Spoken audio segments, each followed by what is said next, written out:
Action 11 News Alert. We interrupt your regularly scheduled program to bring you breaking news. Today, March 27, 1964, a magnitude 9.2 earthquake had struck Prince William Sound in Alaska.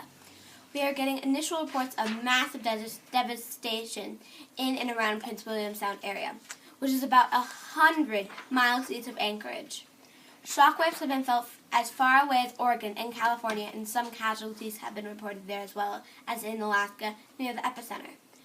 Seismologists are saying this can be the largest earthquake in American history.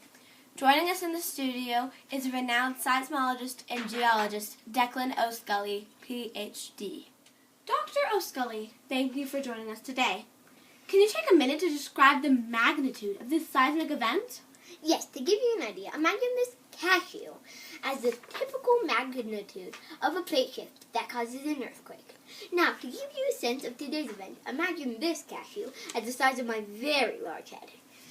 That's how unusually big this earthquake is. My head is unusually big. Now, as you know, the Ring of Fire, or Asian Pacific Rim of tectonic plates, frequently causes earthquakes of a more typical cashew size.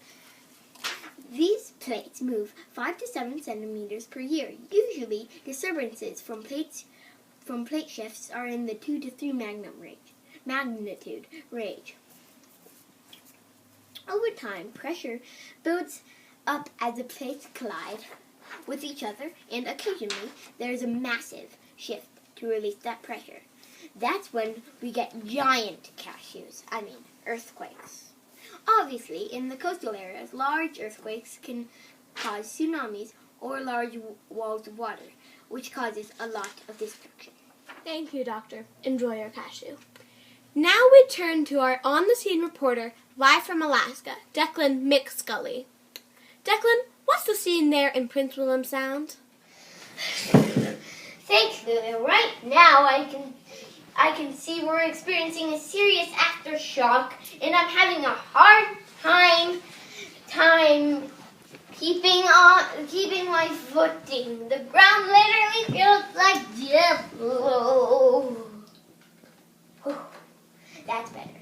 Now, many buildings have been knocked down and roads are ripped up. There's a tsunami that destroyed most of the waterfront. We are hearing that there are over 100 dead here, mostly from the wall of water that swept through the waterfront. Property damage is estimated over $300 to $400 million.